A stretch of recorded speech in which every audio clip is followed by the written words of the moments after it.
Bonjour. Je vous parle pendant un petit moment du je, du nous et du tu, et de cet espace relationnel qui constitue le nous. Comment on peut équilibrer cet espace relationnel? Et puis ce petit outil, le dessin que je vous ai fait sur le podcast, sur l'image du podcast, peut vous aider. Quand parfois vous essayez de trouver un peu votre boussole dans la relation pour dire est-ce que je ne serais pas dans une dépendance affective? Quand je ne suis pas avec l'autre, est-ce que j'arrive à avoir des activités, du plaisir par moi-même? Ou est-ce que je suis tout le temps en train de réfléchir la relation et de ne pas vivre? Quelle place en fait, quelle juste place reprend ma vie à moi, mon je? Quelle place prend le nous? Et quelle place en fait prend l'autre? Et mon orientation énergétique en fait et ma pensée sur l'autre, c'est-à-dire à quel moment je suis focalisée sur l'autre, à quel moment je suis seule avec moi et bien, à quel moment on est dans le nous et comment on est dans ce nous en fait, dans cet espace de la relation qu'on appelle en imago l'espace entre. Alors dans n'importe quelle relation, c'est essentiel d'avoir un je, un tu et un nous. Chacun de ces espaces représente en fait une part importante de la dynamique relationnelle. Si je ne prends pas soin de moi, je ne peux pas prendre soin de la relation. Si je ne connais pas mes besoins, je ne peux pas donner le mode d'emploi. Si je ne connais pas quel type de relation j'ai envie de vivre, je fonctionne en fait à travers ce que l'autre veut. Le je, ça reflète l'individualité de chaque personne qui est impliquée dans cet espace relationnel. Autrement dit, c'est la reconnaissance de mes besoins, mes désirs, mon identité qui change au fil du temps, de mes limites propres. Et le je permet un sentiment d'existence à l'individu. Avec ses ressentis, ça permet à chacun de s'exprimer, de partager ses pensées, ce qui le traverse ou la traverse, les émotions, les expériences personnelles et l'expérience de vie psychosociale qui a forgé la personne. Le tu, ça incarne la reconnaissance de l'autre dans la relation.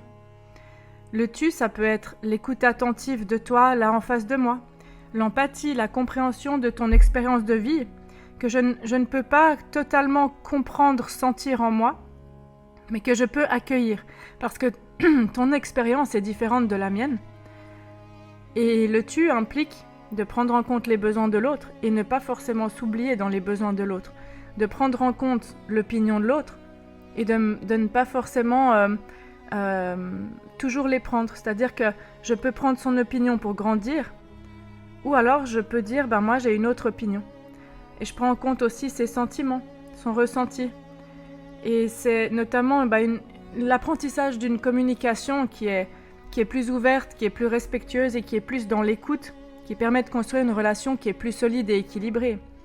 Il y a un dicton qui dit que on a 2 oreilles et une bouche, et c'est pour écouter 2 fois plus que ce qu'on parle. Et je peux vous dire que moi, ce mantra, il m'a beaucoup aidé dans ma vie, pour moi. Et il m'aide encore. Parfois, je me dis, c'est vrai que là, j'ai tout intérêt à écouter avant de rebondir, de mettre mon monde par-dessus celui de l'autre. Et c'est quelque chose qui s'apprend.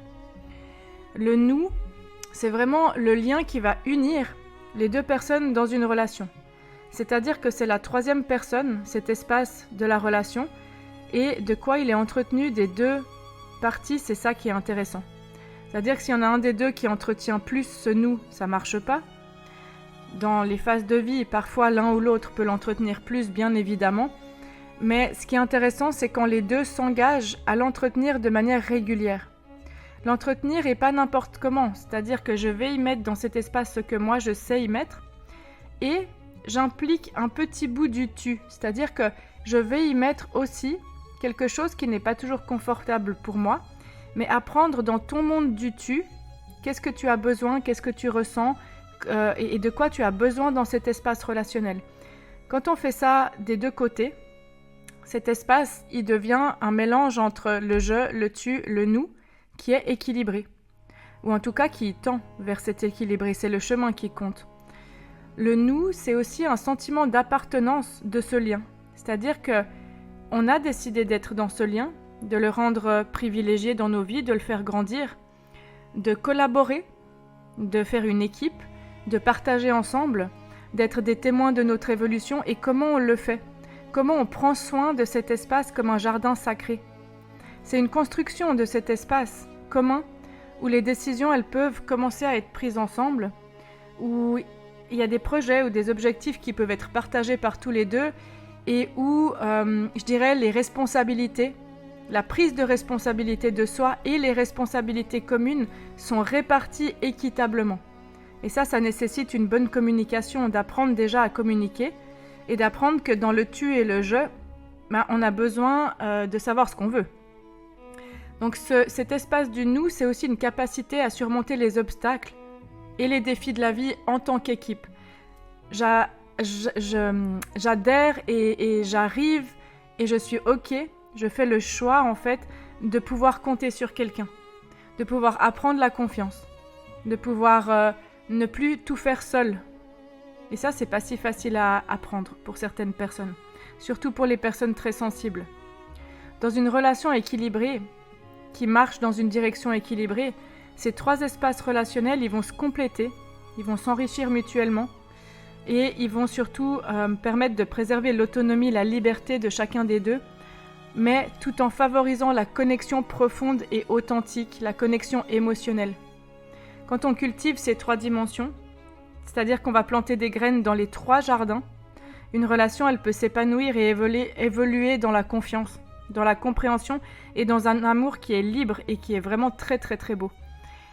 Et dans le dessin que je vous propose, en fait, je vais essayer de l'expliquer en fait, de manière assez simple. C'est que finalement, vous voyez qu'au milieu, c'est écrit 100% qualité, le je et le tu.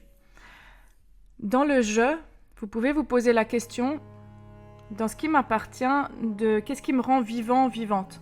De quoi je me nourris quand je ne suis pas dans la relation? Est-ce que je me nourris d'amitié, d'activités sportives, créatrices, des choses qui me nourrissent de moments de vie, de livres, d'être? Qu'est-ce qui me nourrit moi? Quand je ne suis pas en lien avec une autre personne, qu'est-ce qui me nourrit moi? Et quel autre lien me nourrissent? Peut-être une passion aussi dans un emploi, pourquoi pas? Mais est-ce que, en fait, vous pouvez faire un point de situation. Est-ce que je me sens bien quand je ne suis pas au contact de l'autre, ou est-ce que j'ai besoin d'être tout le temps collée à l'autre, d'avoir tout le temps des nouvelles? Et dans cette dynamique-là, est-ce que je me débrouille seule quand l'autre n'est pas là? Tout simplement. Ensuite, vous pouvez vous poser la question de votre côté de l'espace. À quel moment je ne suis plus dans le je et je suis tout le temps dans le tu chez l'autre? À observer ce que l'autre fait, à lui dire ce qu'il doit faire, à ne pas oser parler parce que j'ai peur que l'autre ait une émotion. À chaque fois que votre énergie part dans le tu, demandez-vous si c'est équilibré, si vous vous laissez exister, si vous osez parler, dire ce qui se passe à l'intérieur de vous ou pas. Et c'est un bon indicateur. Ensuite, demandez-vous dans le 100% qualité, de quoi vous nourrissez l'espace.